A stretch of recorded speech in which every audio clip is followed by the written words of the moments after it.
Everyone, welcome back to the channel.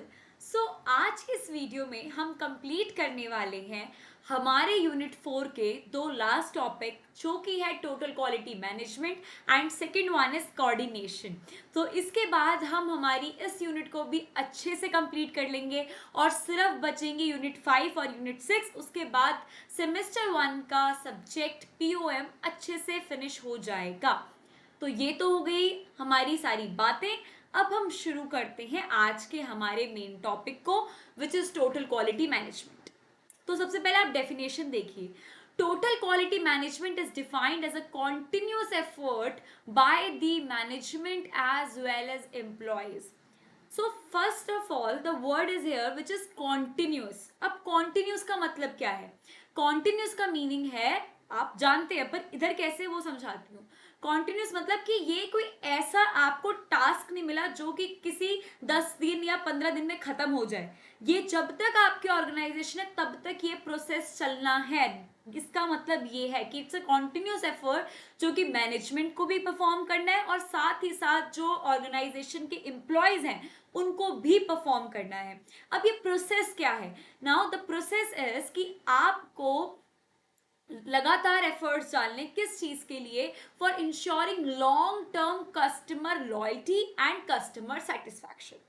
अब आप किस तरीके से अपने कस्टमर की लॉयल्टी और उसके सेटिस्फैक्शन को इंश्योर करोगे, वो ये पूरा प्रोसेस होगा।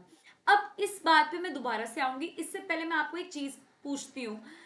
अगर आप एक सेटिस्फाइड कस्टमर हैं, फॉर एग्जाम्पल आपने किसी शॉप से जाकर किसी एक ऑर्गेनाइजेशन का सोप लिया और सोप का कोई भी ब्रांड है और आपको बहुत अच्छा लगा, उसकी फ्रेगनेंस अच्छी लगी, उसका प्राइस अच्छा लगा, उसकी क्वालिटी अच्छी लगी, तो आप अपने फ्रेंड्स को, अपने रिलेटिव्स को भी रिकमेंड करोगे कि मैं वो सोप यूज करती हूँ या करता हूँ और मेरे को बहुत अच्छा लगता है। तो इससे क्या होगा? ज्यादा से ज्यादा जो कस्टमर्स हैं बढ़ेंगे उस ऑर्गेनाइजेशन के, उस सोपी ऑर्गेनाइजेशन के लिए, और आप एक पॉजिटिव फीडबैक दोगे और हमेशा आप वही सोप लोगे जब भी आप शॉप पे जाओगे, कोई और नहीं लेकर आओगे।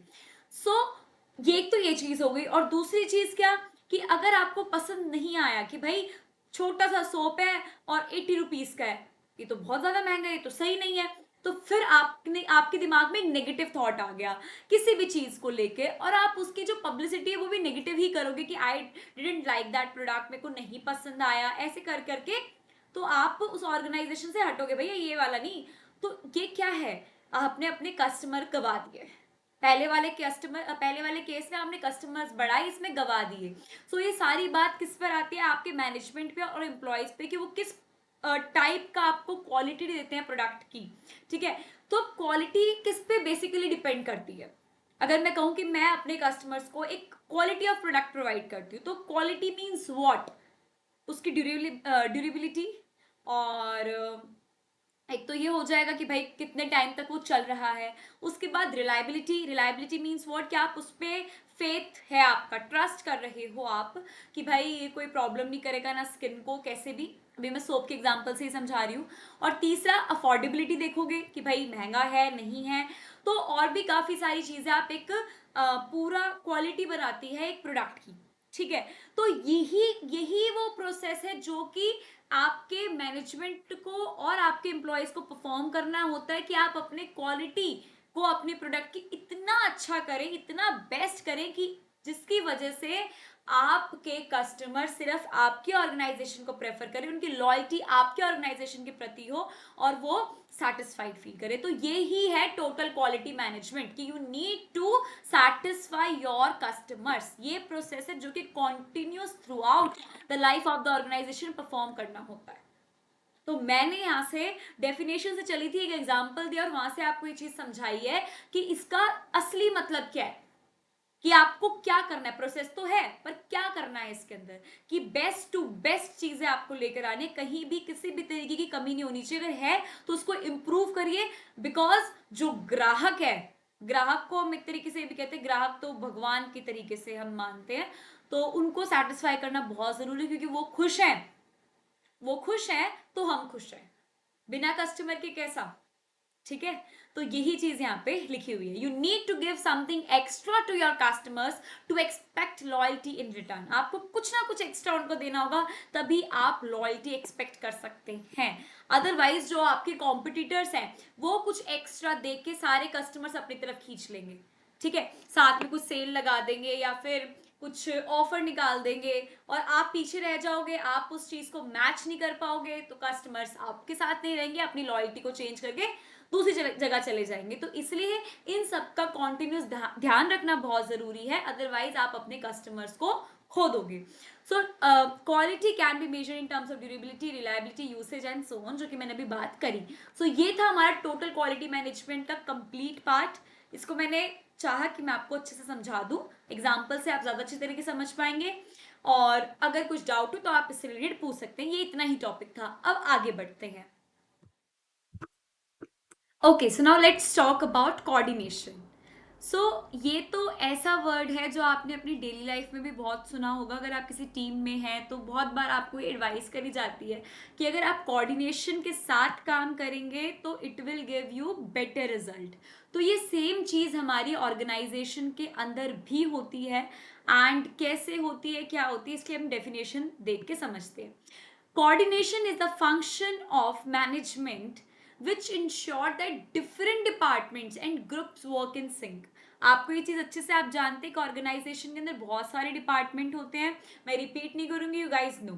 सो वो सारे जब मिलकर काम करें तो आप अपने ऑर्गेनाइजेशन के गोल तक पहुंच सकते हो, अदरवाइज बहुत ही बहुत ही झमेला हो जाएगा, बहुत ही प्रॉब्लम हो जाएगी, क्योस सा हो जाएगा, सारे के कुछ काम नहीं हो पाएगा ढंग से।